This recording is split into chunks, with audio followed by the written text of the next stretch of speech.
Assalamualaikum warahmatullahi wabarakatuh. Saya akan menjelaskan untuk penugasan untuk PPT presentasi untuk penugasan monitoring sistem utility infrastruktur kelompok 5. Nah, ini untuk nama kelompoknya. Pertama yaitu Dimas Saputro, dan yang kedua Salma Fauzia, yang ketiga Dekia Rio A Anton, yang keempat Eri Doni Pasaribu. Nah, ini untuk fitur monitoring sistem utility infrastruktur. Yang pertama, pemantauan secara real time. Fitur ini memungkinkan pemantauan kualitas utilitas seperti listrik, generator, suhu, oil, dan lain-lain secara langsung dan real time. Sistem ini akan memonitor aliran energi, generator, suhu, kelembapan, dan parameter lainnya untuk memastikan bahwa sistem berjalan dengan efisien dan aman. Semua data dikumpulkan dalam waktu nyata dan disajikan dalam bentuk grafik atau dashboard yang mudah dipahami. Yang kedua, deteksi dan peringatan dini. Dengan menggunakan sensor dan algoritma cerdas, sistem ini dapat mendeteksi masalah atau gangguan potensi dalam infrastruktur utilitas sebelum menjadi masalah besar. Misalnya, ketika terjadi bocoran air, fluktuasi tegangan listrik yang tidak normal, atau penurunan temperatur ruangan, sistem akan memberikan peringatan dini melalui notifikasi di aplikasi SMS atau email untuk memberitahu petugas pemeliharaan agar dapat segera ditindaklanjuti. Yang ketiga, pencatatan dan laporan. Semua data yang diperoleh dari monitoring disimpan untuk analisis lebih lanjut. Fitur ini memungkinkan pembuatan laporan yang mencakup pemantauan kinerja sistem dalam jangka waktu tertentu, yaitu seperti harian, mingguan, atau bulanan. Laporan ini memberikan gambaran lengkap mengenai status utilitas, tren pemakaian, serta masalah atau insiden yang terjadi yang bisa digunakan untuk perencanaan perawatan atau penghematan energi. Yang keempat, pemantauan konsumsi energi dan efisiensi. Salah satu fitur yang sangat penting adalah pemantauan konsumsi energi atau utilitas lainnya yang membantu organisasi untuk mengidentifikasi pola konsumsi terlebih atau inefisiensi. Misalnya, penggunaan dapat melihat pengguna listrik per departemen atau area. Nah, untuk alasannya kita membuat monitoring ini. Pertama, satu, peningkatan keandalan infrastruktur.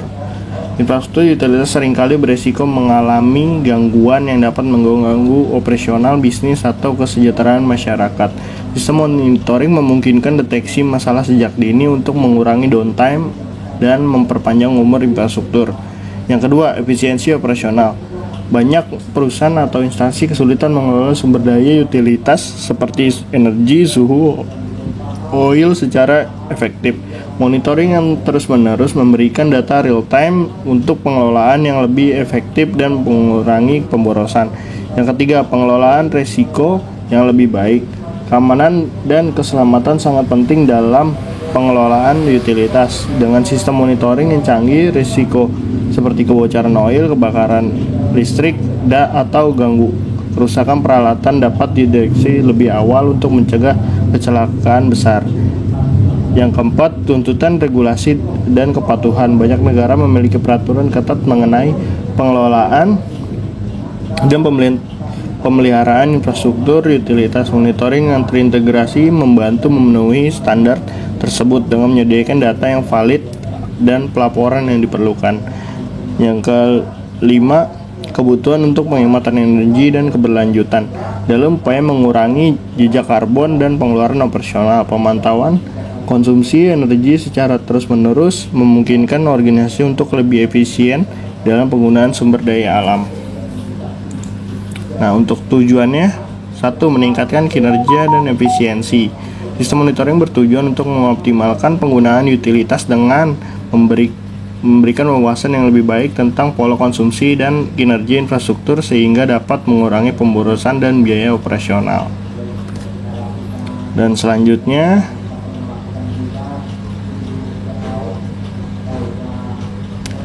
deteksi dini masalah dan peningkatan keamanan.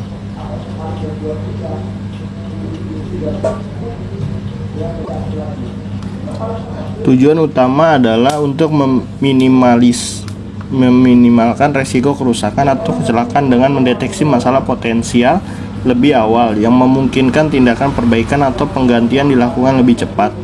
Yang ketiga, mendukung pengelolaan perawatan dan preventif dengan memantau kondisi peralatan dan sistem secara terus-menerus. Proyek ini bertujuan untuk mengimplementasikan pemeliharaan preventif yang mengurangi kerusakan tak terduga dan mengoptimaliskan umur infrastruktur. Yang keempat, meningkatkan transparansi dan pelaporan. Proyek ini bertujuan untuk menyediakan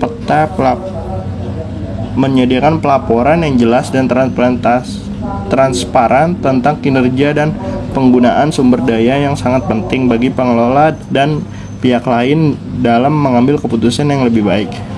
Yang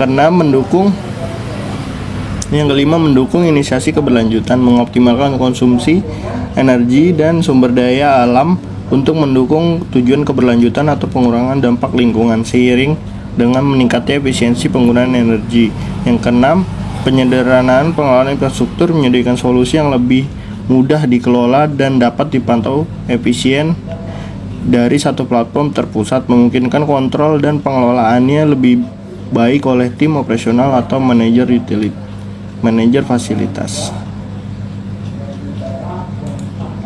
Nah, selanjutnya untuk keunikan dan manfaat. Nah, ini keunikan dan manfaat. Yang pertama, meningkatkan efisiensi operasional, pengelolaan sumber daya yang lebih baik. Yang kedua, pemeliharaan preventif dan perawatan terjadwal. Nah, selanjutnya pengurangan biaya operasional, hemat energi dan sumber daya, mengurangi downtime dan kerugian. Yang ketiga, meningkatkan keamanan dan keselamatan. Poinnya yaitu deteksi dini insiden berbahaya, yang terus sama mengurangi resiko kecelakaan dan kerusakan. Yang keempat, meningkatkan transparansi dan akuntabilitas. Contohnya yaitu laporan dan analisis yang terperinci. Terus pemantauan dari jarak jauh. Yang kelima, dukungan untuk kepatuhan dan regulasi. Contohnya memenuhi standar kepatuhan. Yang kedua, pencatatan otomatis untuk audit dan inspeksi. Yang keenam, meningkatkan keberlanjutan dan pengelolaan lingkungan. Contohnya pengurangan emisi karbon dan jejak lingkungan. Dan selanjutnya, optimalisasi sumber daya alam. Yang ketujuh, pengambilan keputusan yang lebih baik.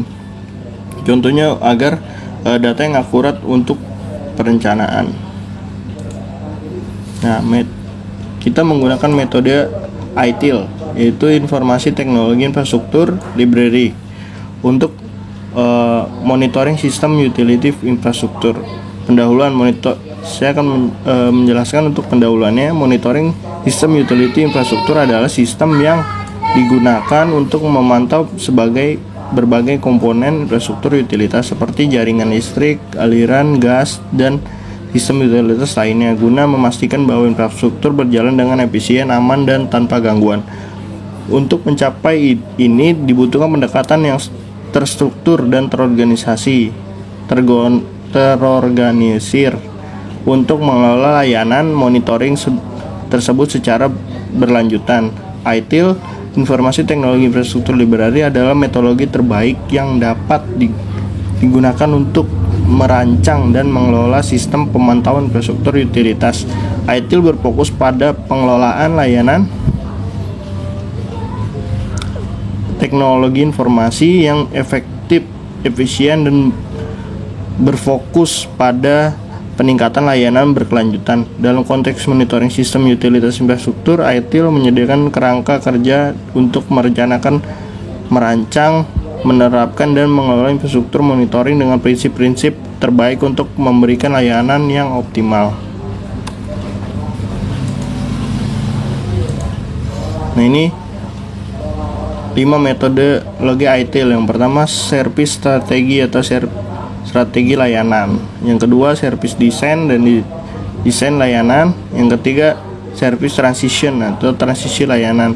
Yang keempat, service operation, operasi layanan. Yang kelima, continual service improvement, peningkatan layanan berkeberlanjutan.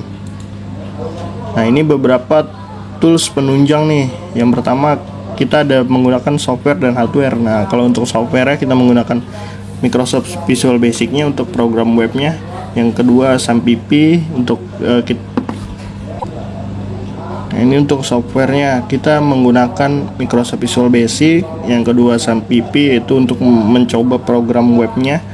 Yang ketiga Google Meet nih. Google Meet itu kita untuk meeting, untuk melakukan diskusi lanjutan dan juga untuk ngobrol dengan klien kita. Nah, selanjutnya AnyDesk ini untuk meremote dari jarak jauh apabila ada terjadi problem. Nah, yang selanjutnya Putih. Nah, ini untuk memasukkan IP untuk ke servernya. Nah, selanjutnya OpenVPN ini buat mengakses. Jadi kita ada fitur keamanan juga menggunakan OpenVPN. Nah, selanjutnya Google Chrome, Mozilla Firefox. Nah, ini untuk penunjangnya itu untuk melihat monitoringnya. Untuk hardware-nya kita menggunakan Message Master sebagai aplikasi sensornya, sebuah controller sensornya. Yang kedua sensor suhu, yang ketiga sensor humidity, yang keempat sensor ampere, yang selanjutnya sensor smoke detector, yang terakhir ada sensor ultrasonic untuk biasanya dia untuk di solar tangki. Sekian dari presentasi saya. Wabillahi taufiq wal hidayah. Wassalamualaikum warahmatullahi wabarakatuh.